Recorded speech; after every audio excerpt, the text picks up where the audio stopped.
Step into the world of aviation history with me, as we explore the story of one of Britain's most innovative and iconic aircraft manufacturers, the de Havilland Aircraft Company. This isn't just a tale of machines. It's a story of genius, ambition, and a legacy that forever changed the skies. Our story begins with one man, Geoffrey de Havilland. He was a pioneer, obsessed with the dream of flight.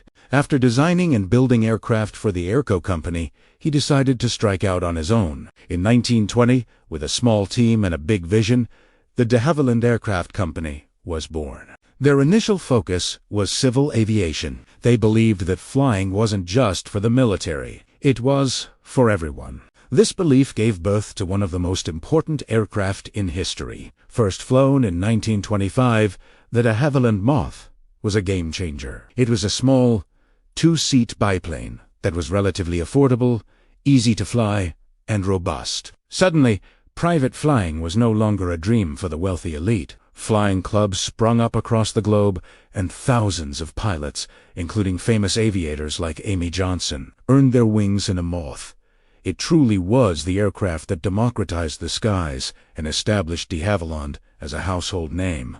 Building on this success, the company continued to innovate. The 1930s saw the creation of elegant and fast transport aircraft. The DH-84 Dragon, for instance, became a workhorse for fledgling airlines, connecting communities like never before. Then came the stunning DH-88 Comet, a purpose-built air racer. In 1934, it won the grueling Mack Robertson Air Race from England to Australia, a victory that cemented de Havilland's reputation for high-performance design and engineering excellence. This wasn't just about speed. It was a powerful demonstration of British technological prowess on the world stage. As the world spiraled towards the Second World War, de Havilland's focus shifted from civilian joyrides to military might. The company's contribution to the war effort was nothing short of monumental, and it came in the form of an aircraft so unique, so revolutionary, it caught the enemy completely by surprise.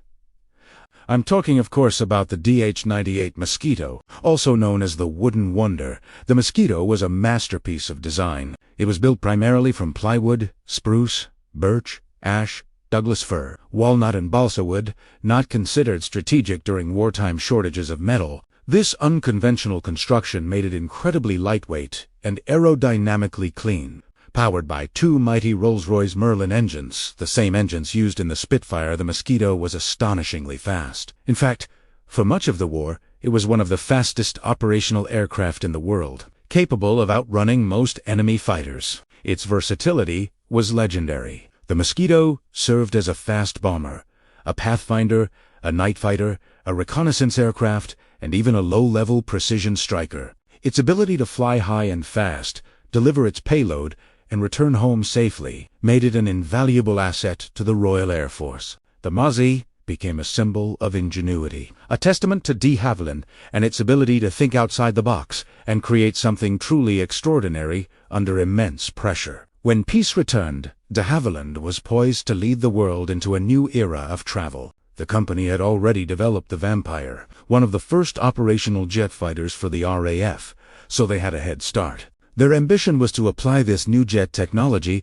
to civil aviation, shrinking the globe and making international travel faster and more comfortable than ever before. In 1949, the world watched in awe as the DH-106 Comet took to the skies. It was the world's first commercial jet airliner. Its sleek, futuristic design, with 4 jet engines buried in the wings, was a vision from the future. Passengers were treated to a quiet, vibration-free flight high above the weather, cutting travel times in half. For a moment, it seemed de Havilland and Britain were destined to dominate the jetliner market for decades to come. But then, tragedy struck. A series of catastrophic in-flight breakups of Comet airliners stunned the world. The cause was a mystery. In a groundbreaking and painstaking investigation, engineers discovered the culprit: metal fatigue. The repeated pressurization and depressurization of the cabin caused cracks to form around the square-shaped windows, leading to explosive decompression at high altitude. It was a brutal lesson,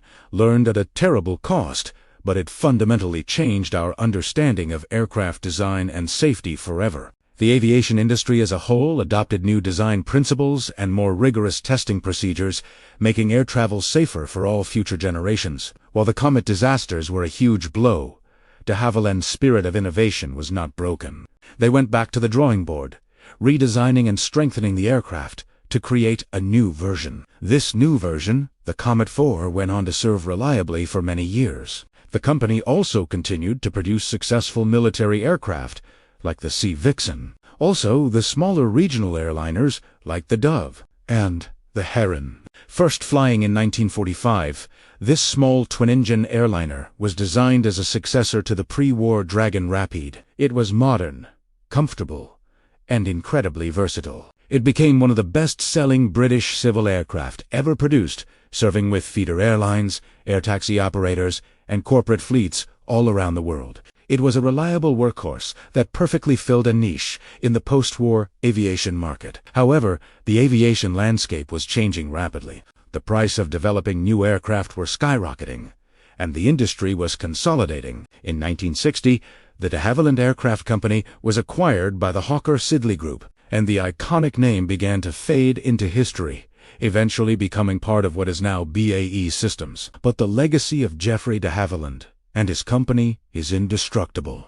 From the humble moth that taught a generation to fly, to the wooden wonder that helped win a war, to the tragic but pioneering comet that ushered in the jet age, de Havilland was always at the forefront of what was possible. Their story is a powerful reminder of the brilliance, bravery, and resilience that defines the spirit of aviation. Thank you so much for joining me on this journey through the history of the de Havilland Aircraft Company. If you enjoyed this video and want to see more stories from the golden age of flight, please hit that like button, and don't forget to subscribe and turn on notifications so you won't miss our next adventure. See you in the next one.